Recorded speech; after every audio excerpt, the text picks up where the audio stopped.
We're going to have a look at some miscellaneous exercises in the area of differentiation today, and we have a special guest joining us today, and that is the modulus function. So let's go with that and see what we can find out. Now, the derivative of a modulus function.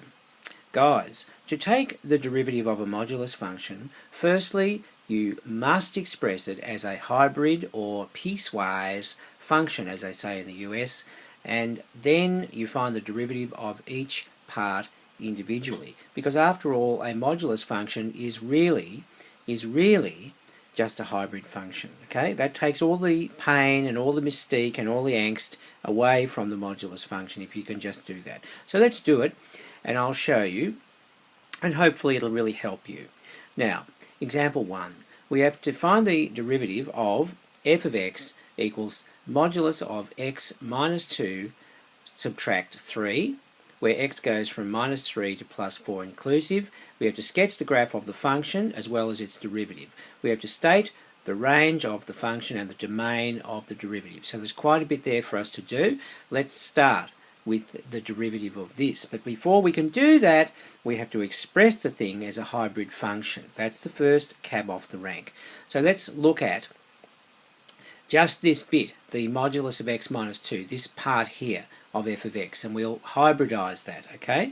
So the first step of that process is you analyze when the bit inside the modulus signs is 0. So when x minus 2 is 0, you solve that for x. X is 2. That is the pivotal point. That is the cusp. That is the cusp of that absolute value modulus thing, okay? Right, now let's take that a step further. When x minus 2 is greater than 0 now, we know that that means it's positive, and we solve that in equation, we get x is greater than 2, and therefore this beast here and that beast there are both positive, because this always has to be positive, can't be negative in other words, positive or 0. This has to be also positive when x is greater than 2, okay? They're both positive. That means that this equals that, right? Now, we've just decoded our hybrid function, our modulus function, for x is greater than 2. X is greater than 2, okay? So when x minus 2 is less than 0, that is, it's negative, we know that therefore x must be less than 2, and therefore whilst the modulus is positive, x minus 2 is going to be negative, alright? Hence, this is equal to the negative of this, because this in and of itself is inherently negative when x is less than 2, and therefore the negative times the inherently negative gets you a positive, and therefore the left-hand side of the equation now equals the right-hand side, and there we have it. We've decoded it now for x is less than 2, okay? The modulus function when x is less than 2 equals this, and also just backtracking, the modulus function when x is greater than, or in fact greater than or equal to 2, is equal to this. So we've now hybridized it, and we can write that out, summarize it this way. For modulus of x minus 2, let's call it y, we know that the modulus of x minus 2 equals x minus 2 for x is greater than or equal to 2, and it's minus x minus 2 for x is less than 2. And just a little PS, you can put the equals bit on this component or on that component of the hybrid function. It doesn't matter which, it doesn't make any difference at all, but it has to go on one or the other. Okay, so there's our hybridized version of the modulus function x minus 2. Now let's get back to what f of x was now, because there was also a minus 3 on the end of that. So now we'll just put that into the picture. So f of x is modulus of x minus 2, subtract another 3, and where x goes from minus 3 all the way up to plus 4 inclusive. So therefore f of x will be the first component, subtract 3, and that was the bit where x went from 2 and above, greater than 2, so we'll say that goes from 2 to 4, and then f of x was going to be this thing here, minus 3, so let's show you that. So that's minus 3, where x goes from minus 3 up to, but not including the 2. I put a round bracket on that one just to show that we're including x equals 2 in this component, and we're excluding the x equals 2 on this component, so that it's only covered in one of the components, okay, of the hybrid function. Now, does that make sense? This was the greater than 2 portion, so that's going to apply there. This was the less than x equals 2 portion, so that's going to be that there, and we need to simplify that a bit now, make sure we've got it right. So therefore x minus 2 minus 3 is x minus 5, where x is going from plus 2 to plus 4 inclusive, and f of x is going to be alternatively minus x minus 1, where x goes from minus 3 up to but not including 2. And as I said to you before, you can reverse this round and square on the bit that's covering the 2. So that could be, if you like, that could be round and that could be square, or as we've got it, square there and round there. It doesn't matter, just so long as you've got the 2 included in one of those component branches. So there's our f of x, guys. We've got it now. Now remembering, we're trying to find the derivative of f of x, aren't we? So it's easy to do now. It's very easy to do, because we just say, okay, the derivative of this is 1, derivative of this is minus 1, but you do have to be very careful with this business here, okay? NB. Note the round brackets, that's right. The derivative is not defined at a cusp, that is where x is 2, so you have to make sure for the derivative function that these have got round brackets, okay? For the 2's, they can't be included in the derivative, and also you can't have a derivative defined at the end points, because you can't take the tangent line or the gradient line of a function at an end point. It just doesn't make any sense. So therefore you cannot include x is minus 3 or x is plus 4, so they have to be rounded brackets as well. So they've gone to square brackets up there to rounded brackets here. So there's our derivative function. We've done it, guys. There's the first bit done, okay? Pretty marvellous? Yes. So next thing we have to do is sketch the graphs of f of x and f dash of x. So as far as f of x is concerned, I need the end points. So let's work them out. First of all, when x is minus 3, now the function when x is minus 3 is this one here, okay? Remember, it's a two-part hybrid function, so therefore when x is minus 3, f of minus 3 will be minus negative 3 minus 1, which will be plus 3 minus 1, which comes to plus 2. And now for the other end point, when x is 4, f of 4, we're dealing with this part of the function now, this part up here, okay? So when x is 4, f of 4 will be x minus 5, or 4 minus 5, which comes to negative 1. Alright, well we've got our end points now, and we just better firm up on the cusp position. Now, we can see that basically, when x is 2, if you were dealing with the portion of the function which was from 2 up to 4, remember that was x minus 5, substituting 2 into that, we get 2 minus 5 or minus 3 for the y component. Alternatively, you could just work it out from here very easily, because if you plug 2 into here, you get 2 minus 2, which is 0 for that part of it, and then just negative 3. Okay, so it's as easy as. So there's the y coordinate of the cusp, and therefore we're ready to draw our f of x. There it goes. Wowee, look at that. Now we just better make sure we've got all our ducks in a row here. I'll just go over it with you. This is the right hand endpoint when x was 4, y was minus 1. We worked that out on the previous screen. When x was minus 3, the left hand endpoint, we worked out that would be y would be 2. So that looks correct. I've got my cusp here where x equals 2, y is minus 3. I just worked that out up there. And then for this part of the curve here, I need to put the axes intercepts in. Now, the equation was minus x minus 1, which will get you an x-intercept at minus 1 and 0, and a y-intercept at 0 and minus 1.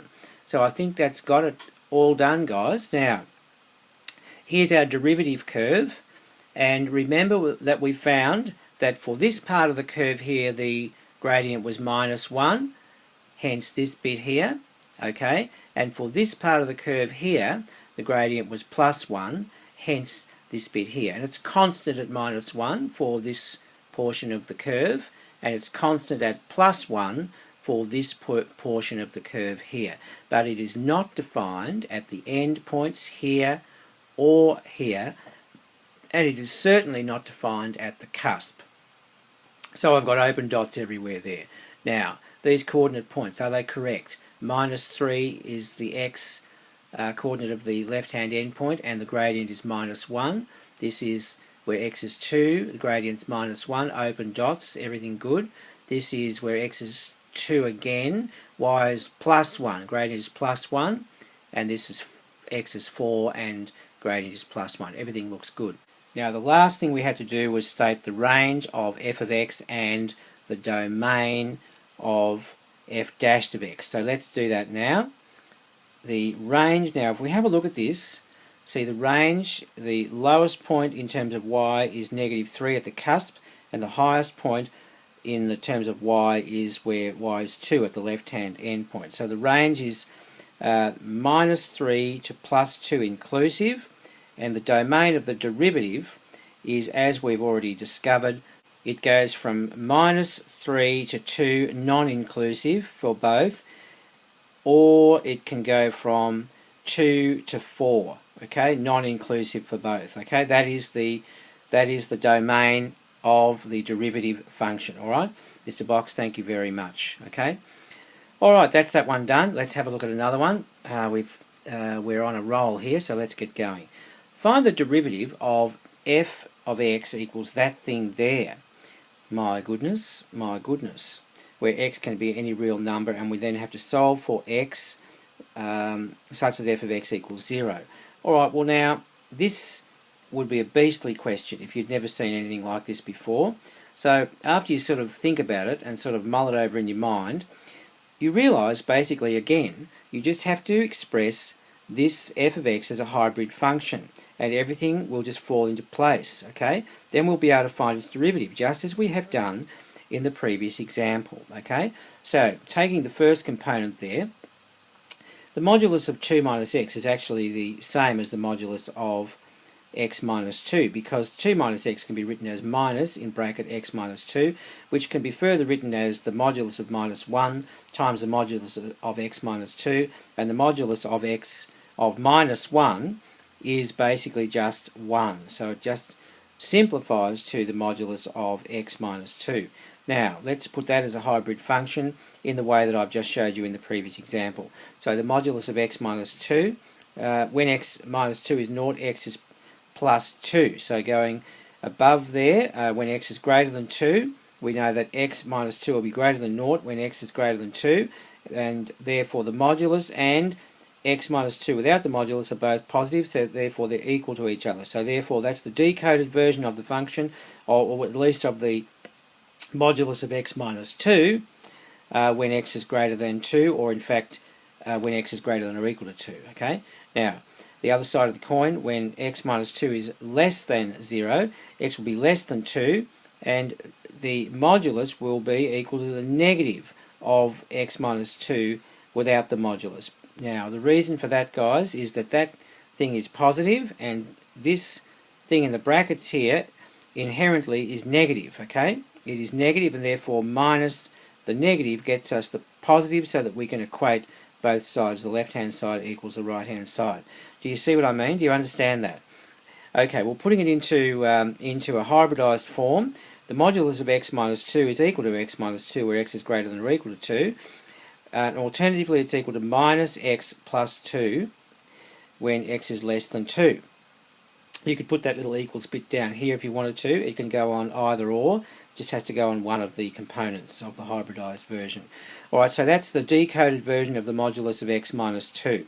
Okay, now let's do the same thing with this part up here. And then I'll show you a nice little trick to sort out all the what to do with it. Alright, now same process for a modulus of x minus 1. When x minus 1 equals 0, x equals 1. Therefore, when x minus 1 is greater than 0, x is greater than 1, and that equals that. For the same reasoning as we said that equals that up there. Exactly the same. Now, the other side of the coin, when x minus 1 is less than 0, x is less than 1, and the modulus equals negative x minus 1 for exactly the same reasons as we described up there. Okay? So here comes the hybridized version of modulus of x minus 1.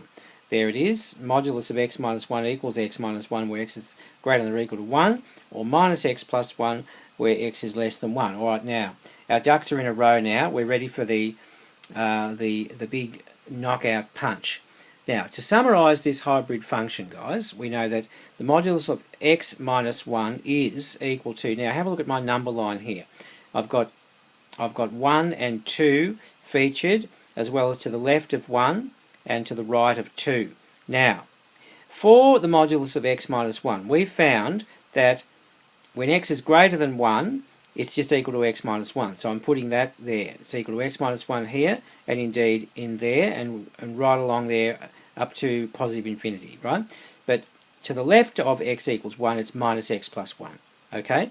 Now let's do the same thing for the modulus of x minus 2. We found for the modulus of x minus 2 that 2 was the crucial point, and to the right there, where x is greater than 2, it's just equal to x minus 2. To the left, where x is less than 2, it's equal to minus x plus 2. So in that part, it's that, and in that part, it's that as well. Alright, now we're going to add the third component, minus 4x, which doesn't have any modulus complications. It's just minus 4x here, and here, and here, in fact, everywhere. Now, what we're going to do now, guys, remember, see, this function is this thing plus this thing minus that thing, alright, or plus the negative of that, plus negative 4x, if you like. Now, we're going to add them up. Here, look at this. Now, okay, so this part here, we get this, plus this, which gets us that, minus 6x plus 3. In here we get this, plus this, which gets us that. Okay, between 1 and 2. This part here, we get x minus 1, x minus 2, minus 4x. It all adds up to get minus 2x minus 3. Minus 2x minus 3.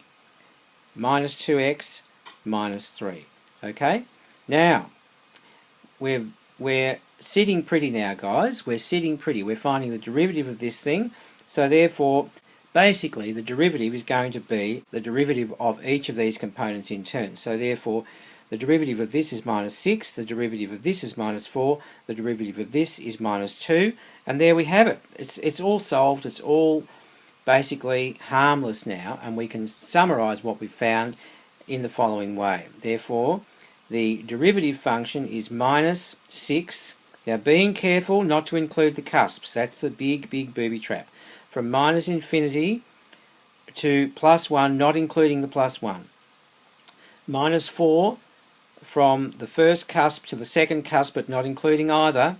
Okay, and lastly, minus 2, where x is from 2 to positive infinity, but not including the 2. Okay, so we've just delivered part A as required. Okay, we've just done it. Now we're going to move on to part B over the screen. Okay, now we've got to solve for f of x equals 0, solving for x. Okay, let's do that. Now, we found that the function itself, the hybrid function, was this. Okay, minus 6x plus 3, where x went from minus infinity to plus 1, and including the plus 1. It was minus 4x plus 1, where x went from 1, not including the 1, to 2, including the 2. And this one here, minus 2x minus 3, from not including 2 to infinity. Okay, now, what we need to do, what I suggest we do anyway, is we need to find out where f of x equals 0. So what I think we do, each of these will have a point where each of these equals 0, okay? But what we really need to really also ensure is if it does, wherever it equals 0, the x value for which it equals 0 has to be within this particular domain as well. Otherwise it's a nonsense, okay? Because these components of the hybrid function only apply within these domains, okay? So let's just make them equal to 0 and then test and see whether the value of x for which it is 0 falls within each of the component domains, right? Now, so testing, let's do it. So if the first one equals 0, that solves to x equals 1/2. And bingo, I think we've got it. First up. Yes, x has to be, for that particular component of the hybrid function, x has to fall from -infinity to +1, and indeed it does if x is 1/2, so we've got ourselves a solution already. And I suspect that'll be the only solution, because if you look at this is a linear thing, and all three of them have got negative gradients, so it doesn't turn around and go back the other way, so it's only likely to cross the x-axis once, providing these bits all join up at the cusps, which I suspect they do. Anyway, let's just see what we get.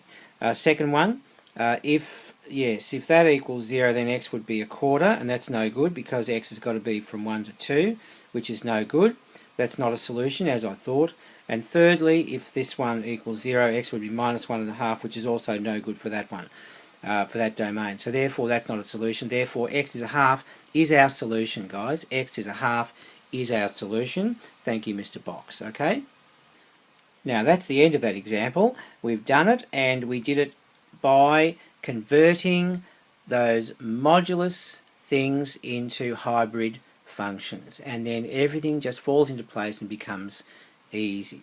Alright, now we're going to do one more example before I call it quits for this video, and then there'll be a part 2 for you also to watch, where there'll be another 3 examples. Alright, this is example 3, and it looks pretty awful. So, but let's take heart. It's going to be easy once we just chunk it down and have confidence to meet it head on and to tackle it with the knowledge we've got. Okay, little f dashed x equals this, and g of x equals that. Find capital F dashed x if capital F of x equals that. Well, it's a big mouthful, my goodness. Why don't you pause the video and have a go at it, come back when you're ready, and we can discuss it, alright? I'll see you in a moment.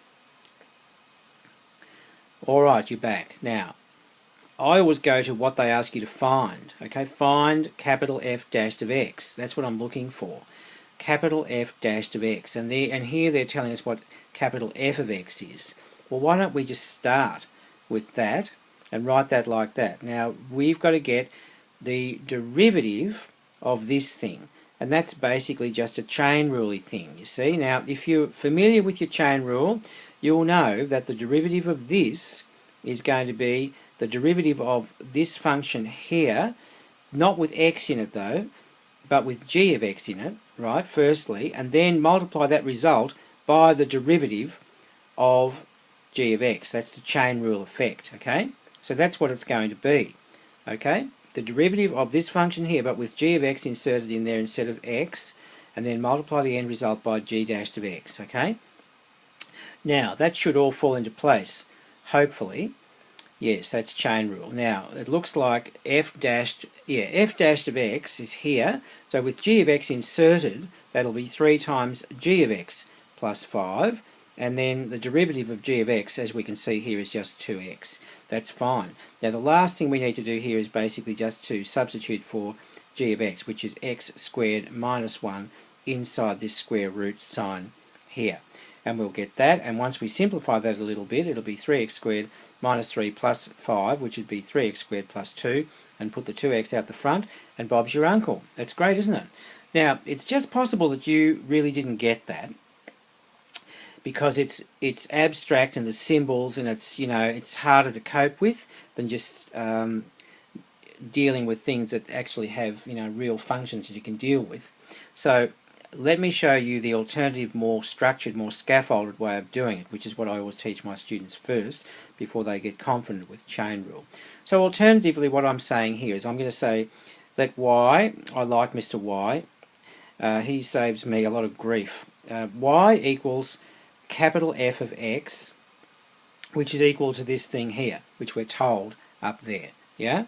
Now, so y, and I'm just going to get dy dx. That's why I made that thing equal to y, okay? Because dy dx is easy to do and easy to understand. So y is equal to this, and that's equal to that. Now, I'm going to further remove the complication of g of x in here by just calling that u. A single symbol always makes things easier. So therefore y is equal to f of u. Alright, and we're looking for dy dx, okay?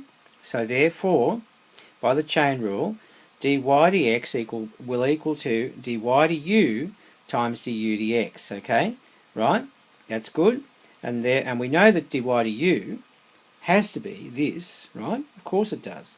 Yes, times and du dx, because u is g of x, du dx has to be g dashed of x. And now we can substitute for what those things are, substitute back for u, and we'll get that again, which is what we got up there, I think, didn't we? Yes, that's right. That's exactly what we got up there by the chain rule. So I've taken 1, 2, 3, 4, 5, 6 lines here to get to what I did up there in one line, but it's much easier to understand, and it's more structured, more scaffolded. So if you're still having trouble with the chain rule, I really recommend that you do it with this kind of approach. It's like the training wheels approach before you get to ride the two-wheeler bike, you know. So okay, so now from here we just proceed exactly the same way as we did up there, and we'll get that, and then we substitute what g of x is into the thing, square root thing, we get that, and then that's the same result as we got before. Alright, so there you are. There's example 3 done. We've done all 3 of them, and they are there for you now. If you want to review them, have another look at them, I think you'll benefit from doing that, okay? And we'll see you in part 2 of this video for examples 4, 5 and 6. Okay, bye for now.